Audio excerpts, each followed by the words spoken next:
Hello, this is the activity is being handed out in class, but if you don't have it in class, go to Canvas under activities. It's under activities. So this is already uploaded there, and so you can do that.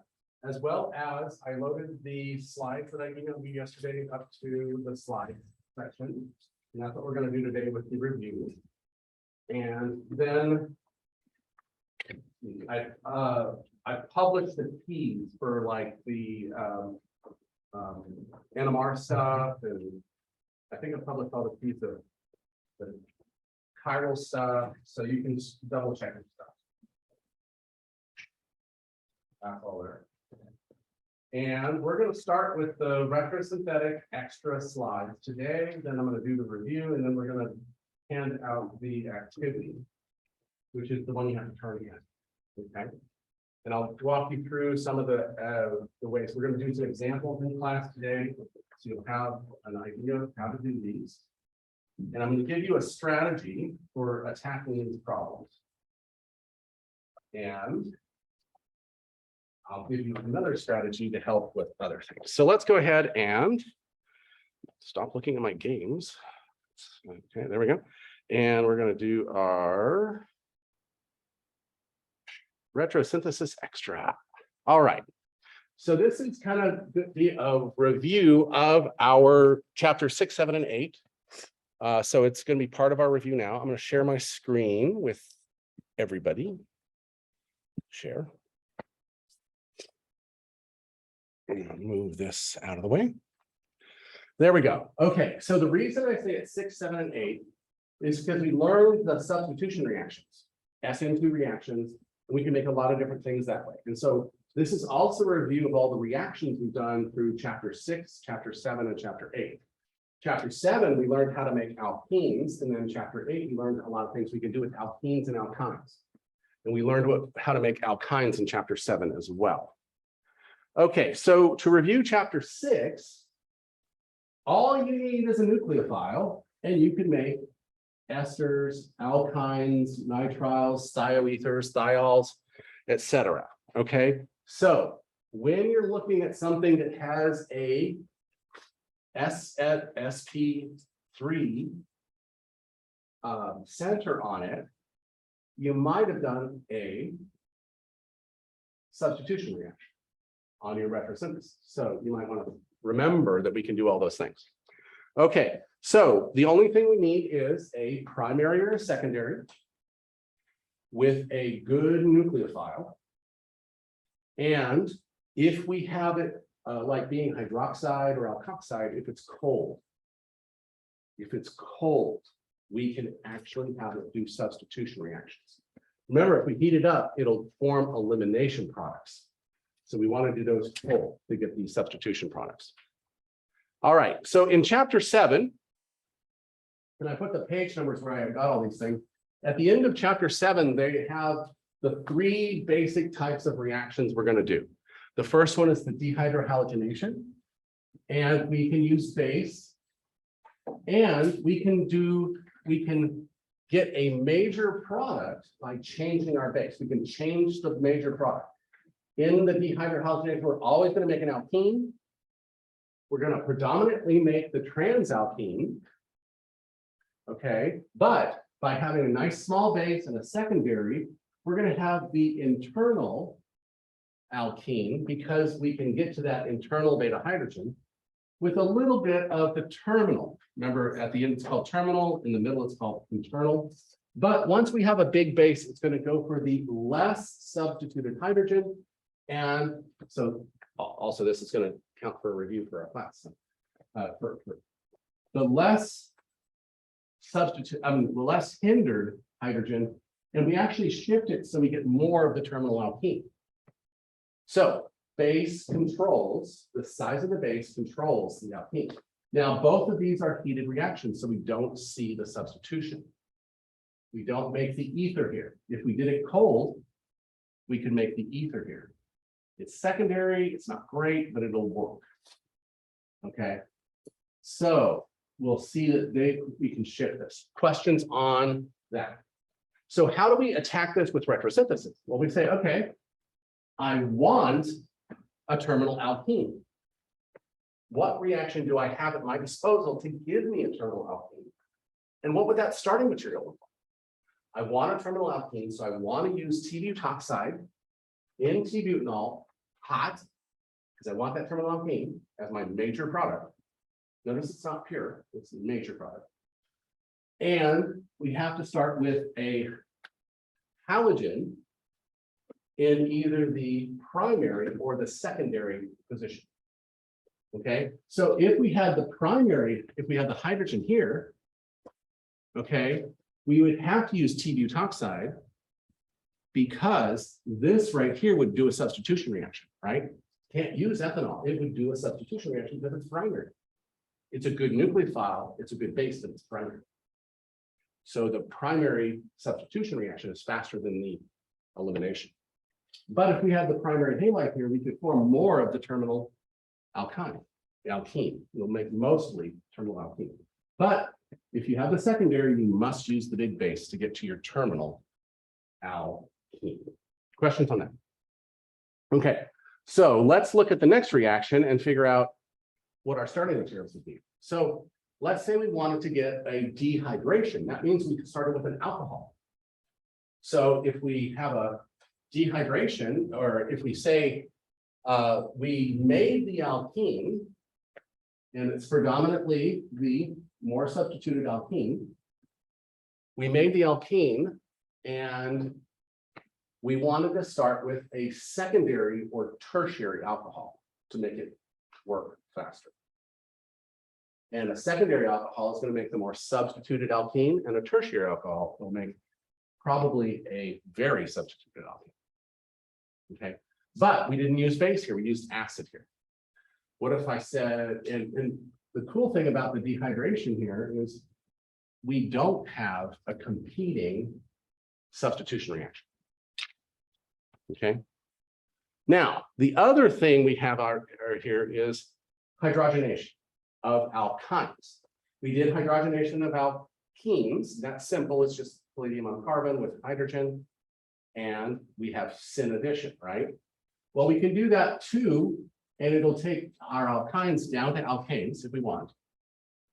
But it'll also, we can choose whether we have the Z configuration or the E configuration.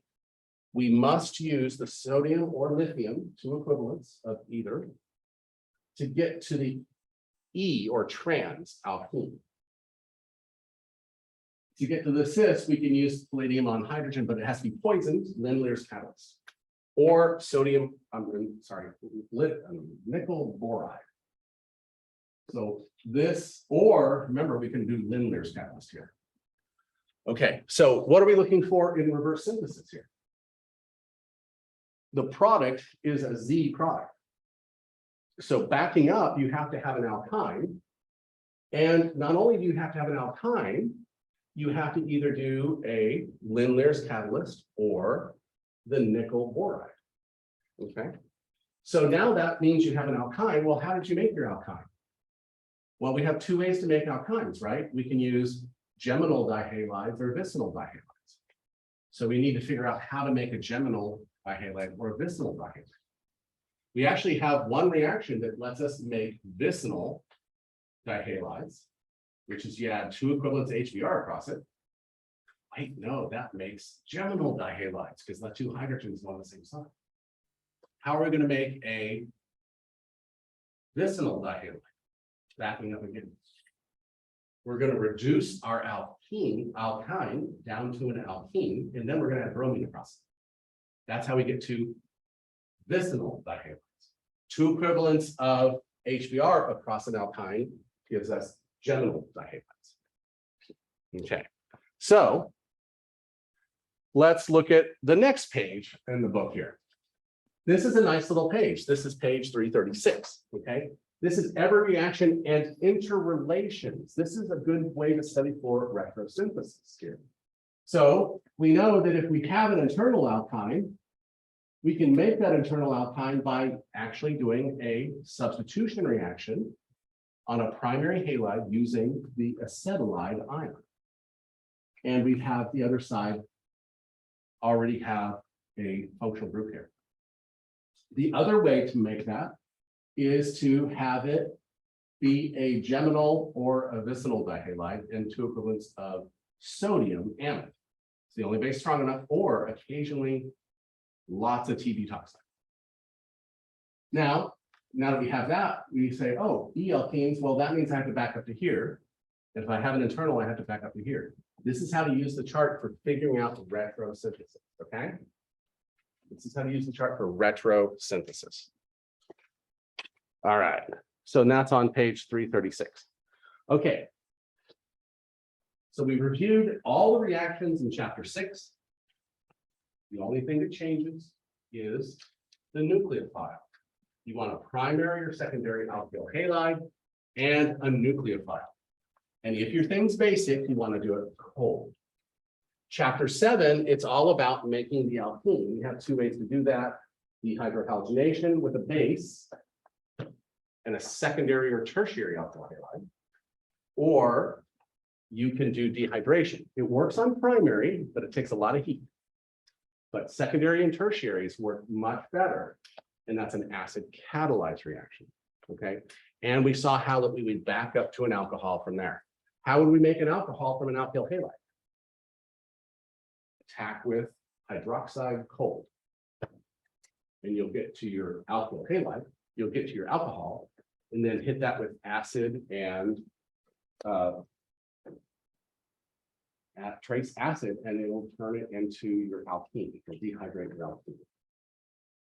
I'm sorry, yeah. All right. So do we see how to use this table for retrosynthesis now? Okay. All right, so that's chapter 6 and chapter 7 review. And let's look at the reactions on chapter 8. This table, I realized, did not have all of our reactions, so I added some here. So this table has the two things, hydrohalogenation and hydration, which are the opposite of the two things we learned in chapter 7. We start with the alkene and we get to the alcohol. But because both of them go through a carbocation intermediate, you're going to form secondary and tertiary alcohols predominantly. If all, and you're going to have racemization. There's no stereochemistry control. Then we have the halogenation and hydrohalogenation.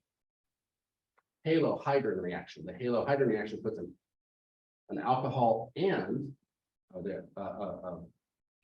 halogen on adjacent carbons, or an ether and a halogen on adjacent carbons. All you have to do is change it to an alcohol, and you'll get to that. So you can put an OH group or an ether there on an adjacent carbon to a halogen. But then we saw we can go through oxymercurization, demercurization to give us no carbocation rearrangements. Then we found out that for the hydroboration oxidation reaction, we can get to primary alcohols. So primary alcohols, secondary alcohols, tertiary alcohols. Make sure that's in your unit. Let's look at retrosynthesis. I have a secondary alcohol with a carbon adjacent to it. Can I use hydration? No, because it'll rearrange. So you must use the oxymercurization, demercurization. Okay. Let's say you want a primary alcohol. Can you use either of those? Probably not. You can use an alkyl halide. You can use an alkene and do hydroboration. What if you started with an alkyl halide? You could actually do it in 2 steps by using a big base, making a terminal alkene, and then doing hydroboration. But that's an extra step because you could just hit it with OH. All right. So then then we have making a diol, 1,2-diol, and that's syn addition, and that's using osmium tetroxide, or in your book, you'll see that you can use potassium permanganate cold. Potassium permanganate cold and dilute, it'll do the same reaction, but the osmium tetroxide reaction is the best reaction. Then the things that are not included on there are the cleavage reactions. If we do a reducing workup, either zinc or this right here, we can get to aldehydes. It's the only way to get to aldehydes through cleavage. In retrosynthesis, you want to count the number of carbons in your product and make sure you have that number of carbons in your starting material. If you don't have that number of carbons, then you're going to have a trouble. If you have one compound at the end with two different carbonyls on it, you probably had a ring that you're clipping. That's the only way to have one compound at the end, was to start with a ring and have it open up into a 2-carbonyl compound. Ketone, aldehyde, carboxylic acid. Depends on how your ring was arranged. But you can get to either of those that way. Okay. Now, if you don't care about aldehydes, you can do just the permanganate hot with base. All right. So the other thing that we didn't do here is look at, okay, maybe shrink. There we go. The reactions, the cleavage reactions of the alkynes. It's the same thing, but because there's no carbon on the carbon that has the double bonds, you always get the carboxylic acid. Doesn't matter. So if you have an internal alkyne, you can get to carboxylic acids. If you have a terminal alkyne, you get to 1 carboxylic acid and CO2. So don't forget that. So if we're looking at our product and it has 1 less carbon, you probably did something with a terminal alkyne and blew off your last carbon as CO2.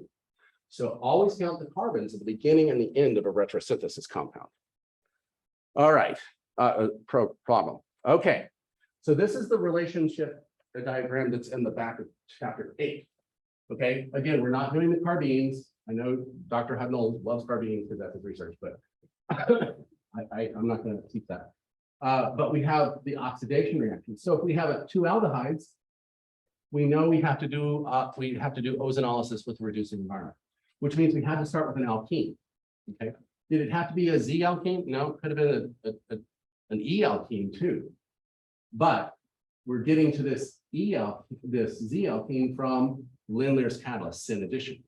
If we want to get to the E1, we actually have to go back to that and go to a different reaction. So you need to know these kind of forwards and backwards for retrosynthesis. And then you have to make sure that you go the correct number of steps. Okay. Questions on the reactions, chapter 6, 7, and 8, because that's part of our exam review. Exam tomorrow. Same time, same place. It'll be 40 questions, a little bit of writing at the end. It'll be live in person, and it'll be 110 minutes long. Okay. All right. So now there is this in our slides. I think we actually had this in chapter 7, but I didn't want to do it until we had more reactions. Now we have how many reactions on your reaction table? A lot. You haven't counted them? Nobody is obsessive compulsive and count. There should be 15 to 20 if you count the ethers as separate reactions. There should be 15 to 20 on there. So you have 15 to 20 reactions, assuming that you have all of the substitution reactions under the same one. Now, you can turn that same SN2 reaction into 20 other things, but it's the same mechanism. It's just you can make different things.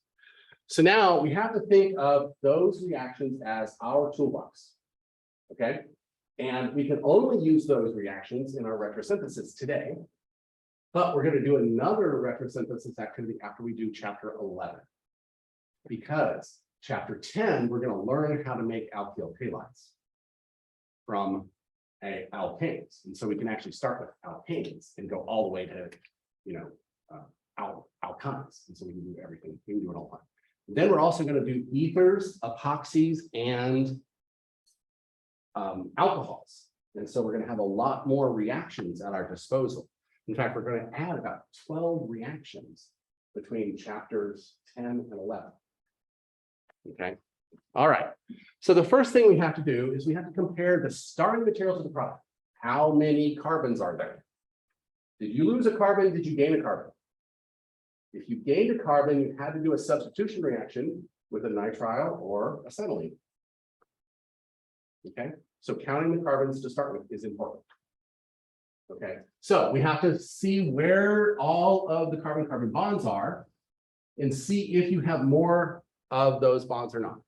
If you have one carbon added, you probably hit it with an acetylene and then oxidize something off, or you hit it with a nitrile and you don't know how to hydrolyze nitriles yet. You're not going to learn that until next semester. So we probably won't do that in this activity. Okay, match the carbons of the starting materials to the product. Okay, so same number of carbons, same carbon-carbon bond. What changed? Sigma bonds changed. Did pi bonds change? Did you have 2 pi bonds? Did you have a carbonyl you got rid of? Or did you gain a carbonyl? So you have to look at those different things. So the next thing we want to do is concentrate on the functional group. Okay, once you've collected the right number of carbons, you want to look at the functional group. My alkene turned into a ketone. My alcohol turned into an alkyl halide. We don't know that reaction, but we will. My alkyl halide turned into an alcohol. My alkyl halide turned into an ether. Those are the things we're looking for in that changing of the functional group. And then knowing what reactions can change that functional group to the other functional group. And that's why we do our reaction table. Our reaction table gives us the toolbox. Okay. Then we have to work backwards. Okay. On this activity, I actually tell you how many steps so that you'll not go crazy and end up with like 20 steps here. We're going to do how many steps that you can do. But you have to back up and say, well, okay, my product is an alkyl halide. Okay. What reactions do I know to get an alkyl halide? Well, I know I can add HBr or HCl across a double bond or a triple bond to get to an alkyl halide. That's a reaction I have. The other reaction I have is that I can substitute alkyl halides with other halides. So I can go from a chlorine to a bromine using that, or a chlorine to an iodine using SN2 reactions. That's part of the SN2 reactions. So we have to look at how that went. Then we're going to compare the precursor to the starting material. How many steps did it take to get to that one step away? So we're going to look at our product first. And we're going to figure out what our starting material to make that product. Then you have to figure out what the starting material to make this product from the other starting material. So you're looking at it from a strategy of what reactions I know and what changed. What changed. Use fewer steps when multiple steps are possible. I'm actually telling you how many steps. Always generate the simpler precursor when working backwards. Don't get all elaborate and do like, well, I got the Halohydrin reaction, so I'm going to put an alcohol and the thing on there. If you don't need both of them, don't do them. Just do the simple reactions. Ones. And then we have to keep in mind that we need to make sure that we can make that and that it makes sense, that we have a reaction that works. Then we have to check the synthesis by going ahead and writing the whole thing full. Like a reaction table. Okay, so let's do an example here. Okay, I'm not even going to tell you what the precursor is. We have an internal alkyne. And I'm going to say we have to start with alkyl halides and alkyne. And let's see. We have to start with acetylene. Do we have a reaction of putting an internal alkyne? Internal alkyne. I believe that's an SN2 reaction from chapter 6. What we're going to do is we're going to take acetylene and say, okay, we're going to back up one. So if we chop just the ethyl group off, we can get to a terminal alkyne. And then if we chop the alkyne off, we can actually go back to a cyclohexane. Okay, so let's think backwards here. Okay, we're just thinking backwards for what structure would be. Don't worry about the reagents just yet. What would the structure be if we chopped it here? It would look like that. Okay, or if we chopped it here, it would look different, right? So you could chop it either place. So if we chopped it here, we would have this alkyne on the cyclohexane, which means our starting material would have had to been this cyclohexane with an alkyne group on it. So this would be an ethynyl cyclohexane, one ethynyl cyclohexane. Okay, well, what if I said you couldn't use that? You had to start back at acetylene. Then we have to chop it here and back up again. What would our starting material be if we had to start with the cyclohexane derivative and the acetylene? Probably an alkyl halide, like a bromine or an iodine, to make sure we did our SN2 reaction. And we did it do it cold. So now we have our alkynyl. Now let's do it all forward. So now that we've backed up all the way, we're going to be able to say we could make this, but we're allowed to start with it. We have to deprotonate this. So now we have to actually write our reagents in to make sure we know the reaction's going to work. We're going to deprotonate that. That's going to make this our nucleophile. Then we're going to hit our alkyl halide, primary alkyl halides work best, to create our internal alkyne. Okay, you see how retrosynthesis works? It's kind of, can't think of another way to say it, but okay. So let's do an example.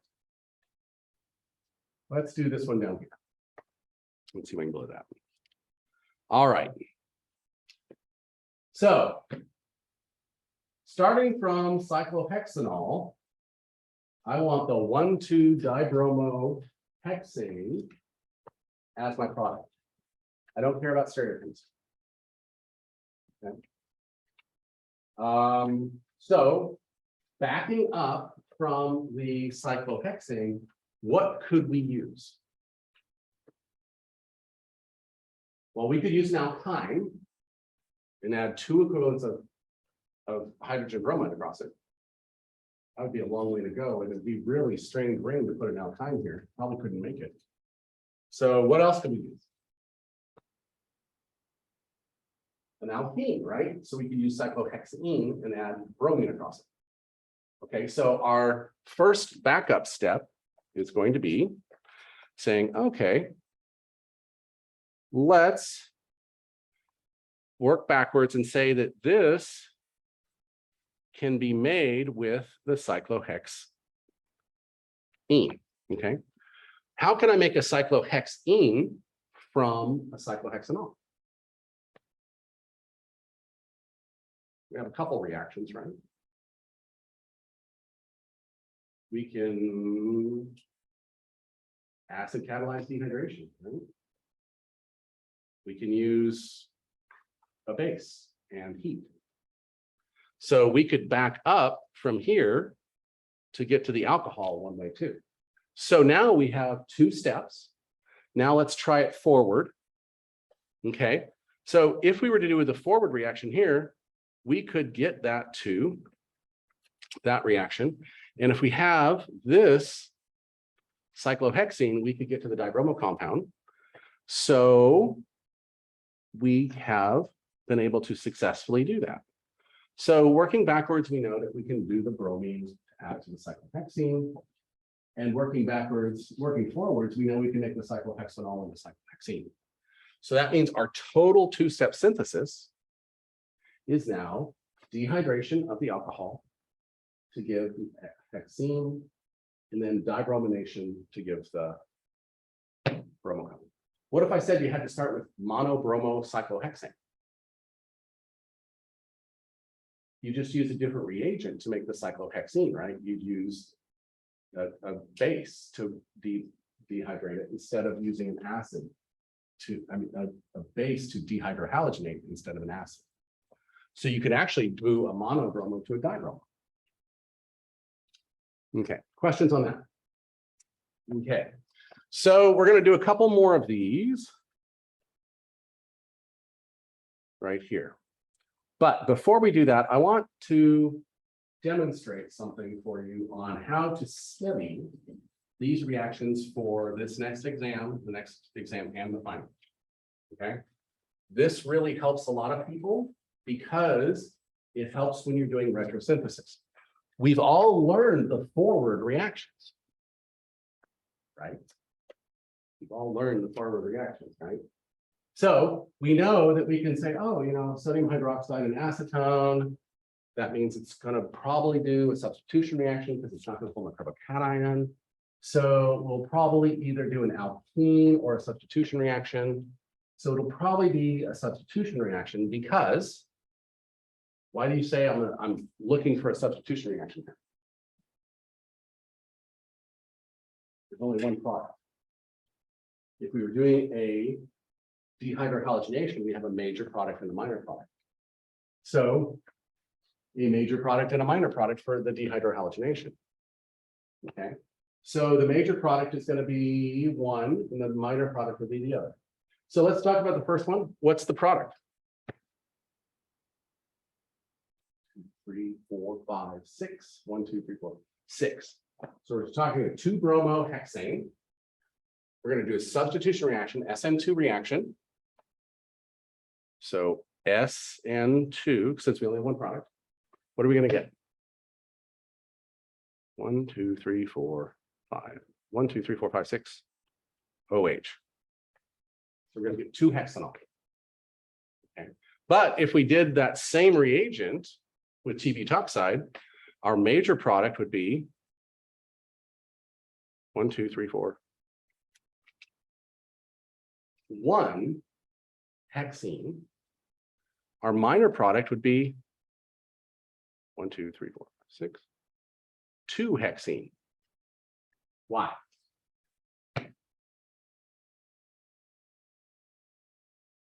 Big base wants to do the less hindered hydrogens. Okay. So what if we added HCl across here? Where's the hydrogen going to go?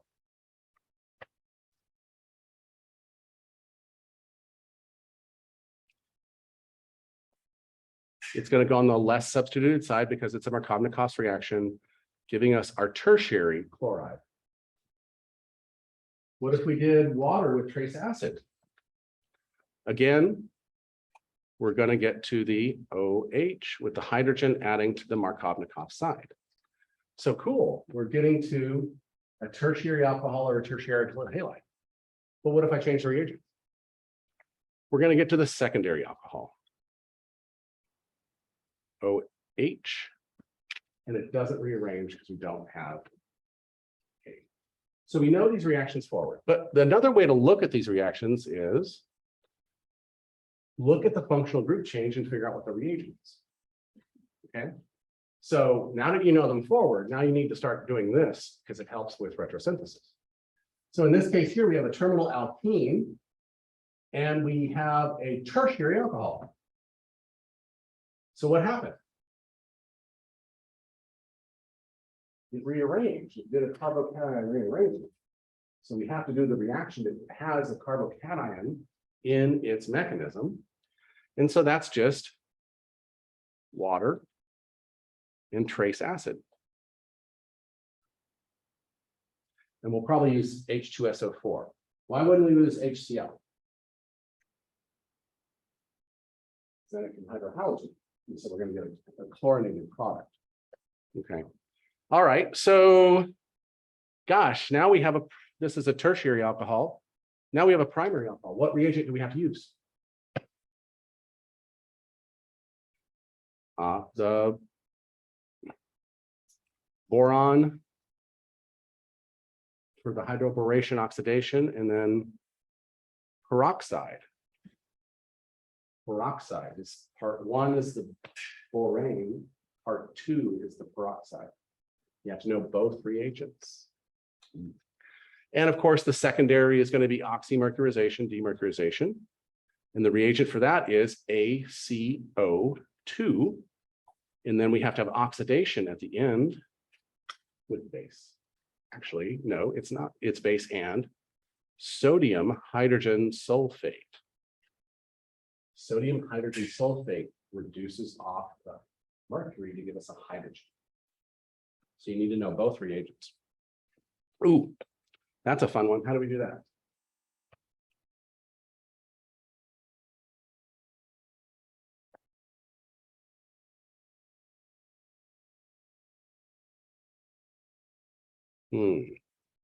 It looks like a hydrohalogenation,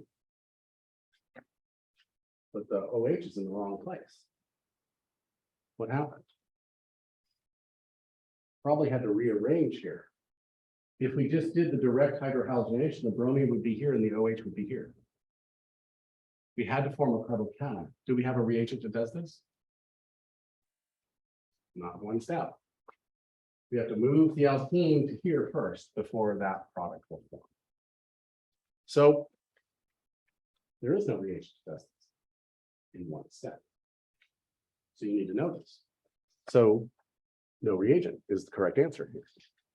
Now there's the last way to learn, which is what is the starting material for these reagents and these products. So you need to be able to go say, okay, this is most important in retrosynthesis, right? You need to be able to back up and see what the reagents were. So if we're doing this in the dark, that means we're adding across a double bond, which means we just had a double bond there. So we have 1, 2, 3, 4, 5, 1, 2, 3, 4, 5 carbons. So we had 2 pentene. Okay. Osmium, we're going to have, again, 2 pentene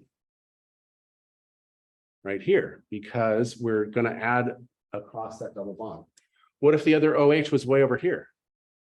We would have the 1 pentene. And if the OH was over here, that'd still be 2 pentene. You just flip it around. Okay. So, ethoxide, cold in ethanol to form an ether. So that means it was an SN2 reaction. So what is our starting material? It has to be, let's see, there's 2 hydrogens here. I'm sorry, 2 carbons there with an oxygen. So that must be the ethanol. That means the other half has to be our starting material. So our starting material has to be our bromopentane. Okay. And acetic acid hot to form an ester. Do we have a reaction to form an ester? We only have one. Yeah, we're going to have lots later. But yeah, we had to use the same starting material, bromopentane. And it was an SN2 reaction. What's missing from this reagent here, though? We actually have to use the anion. We have to use the anion here. It's too weak a nucleophile to do it by itself. It's too weak a nucleophile to do it by itself. We have to use the anion. That makes it a better nucleophile. All right, questions on how to do reactions forward with reagents and backwards.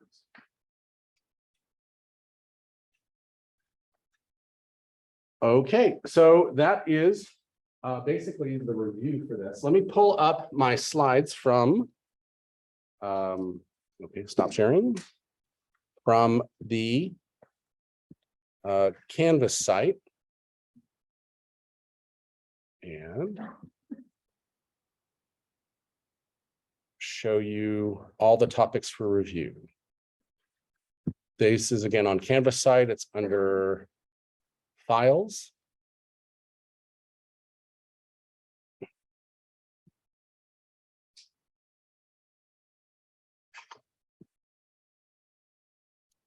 Should be under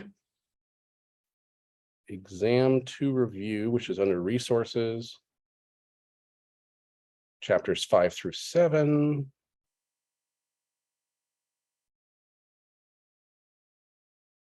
Okay, let's do the review for chapter 7, 6, and 7. We don't have to worry about stereochemistry. Oh, we did that already. So our next exam is on chapters 8 and 9 only. Okay, so, but chapter 8, you have to do retrosynthesis. So it's really 6, 7, and 8 are combined to give that, and then NMR. Okay, let's see the NMR review. Oh, darn it, I did it again.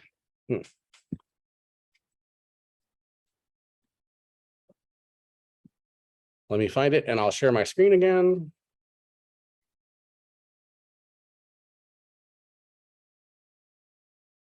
Okay, files.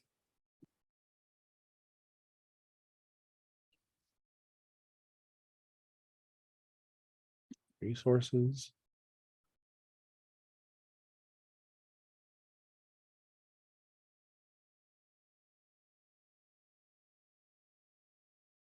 Come on, where are you? All right, there we go. We're going to do in chapter 8, we want to know 3 ways, the reactions 3 ways. I just showed you the reactions 3 ways. Substrate with reagents, substrate and product and reagents. You need to know all 3 ways. Know the regio and stereochemistry of each reaction. Is it Markovnikov? Does it appear anti-Markovnikovs? Does it rearrange? Does it form a carbocation? Because then it's not stereospecific. Okay. Know how to make diols with osmium tetroxide. Know about cleavage reactions, and then the reduction of alkynes to give you cis and trans alkenes. But also know that when you make alkenes, you make cis and trans alkenes, and the trans is favored, assuming you have the correct anti-periplanar arrangement. If you can't form the anti-periplanar arrangement, it will go a different way. Then for NMR, we're going to learn about, just like the activity, number of peaks, integration, shift, and position. And you'll have a great example of this in SI session today, so that's good. Know that on carbon NMR, you have number and position only. We don't care about integration. We don't care about splitting. And then with mass spec, molecular ion peak, base peak, relative abundance fragmentation, isotopes of chlorine and bromine, and the rule on nitrogen. What's the rule on nitrogen? It's going to give you an odd mass if you have an odd number of nitrogens. Okay. So those are the things we need to know for this exam. But again, you need to know all the reactions from 6, 7, and 8, because we're going to start mixing them all together. Okay. Questions on what's going to be on the exam? Okay. All right. So this is on Canvas. You can actually find that for yourself. And there's also synthesis and spectroscopy review. Okay. This is also for, let me get this a little bigger. Let me share my screen. Share screen. And there we go. Share. Okay. So this is a review of, these are actually reactions that we'll do that we'll learn some more of these reactions before the final. But I wanted to show that this is a good way to practice. You start with the same substrate and use all of the reactions you know. You can look at all the different products. And this is a great way to study for retrosynthesis as well. Yes. Is it not published? Let me go back. Oh, it's not published. Haha. Thank you. Update. You should see it on Canvas now. Okay, so this is a great exercise to do when studying for the final. Give it, do alkyl halides and all the substitution and elimination reactions you can do, and then do it with alkenes, and then do it with alkynes. You can have a lot of fun with that. Okay, and then for our, okay, let's do, our retrosynthesis practice here. So in this retrosynthesis practice, we can actually do this with our reactions. We can't do that till after chapter 10, sorry. All right. Yeah, so we'll skip those. We'll do those for the thing. So let's look at our NMR review here. Okay. Go to the exercise, do the exercise again. I published an empty version on Canvas, so you can go to the exercise again. Be able to do all of these things, then be able to look at the spectrums that you have in your homework and be able to derive. You also have an activity in SI session if you already haven't done it. Okay, and then your mass spectrometry right here is there. So, and then we'll do all of those in, let me go ahead and stop sharing. We'll do all of that for the final, but anyway. All right, so that is what I have for lecture today, let me hand out the activity and I'll talk you through the activity, okay? Again, this is due at midnight tonight. Homework is due midnight tomorrow. Wait, today's Thursday, right? Midnight tonight.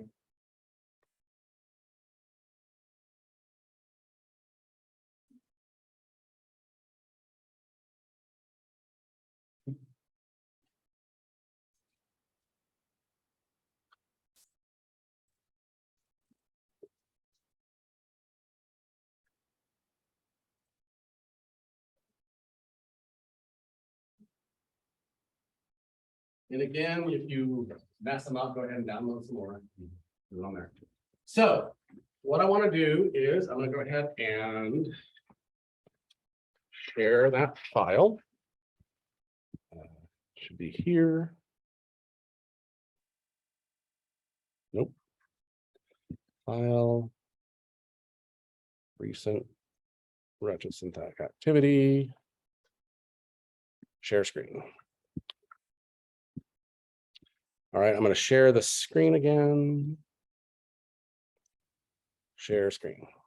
Okay. And there we go, retrosynthesis.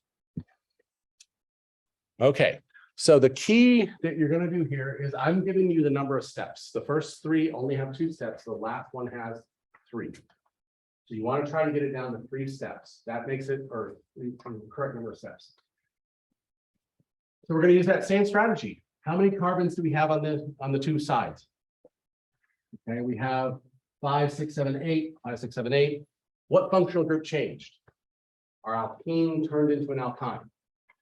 Okay, so we have ways of making alkynes, and we have ways of making alkenes, right?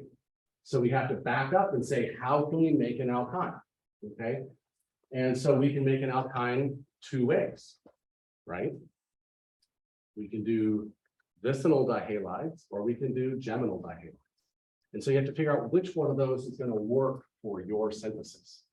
Then you have to back up saying, oh, I have vicinal dihalides and I have geminal dihalides. How can I get to either of these from this starting material? So you have to figure out which reaction will work to get to that system. Okay. So the same thing, it goes on with this one right here. You have to figure out what changed. The alcohol moved. So how do we do that? What changed? And what changed? We went from arranes and non-arranes. So we have to count our carbons and make sure we have everything we have. Okay. Questions on the retrosynthesis activity?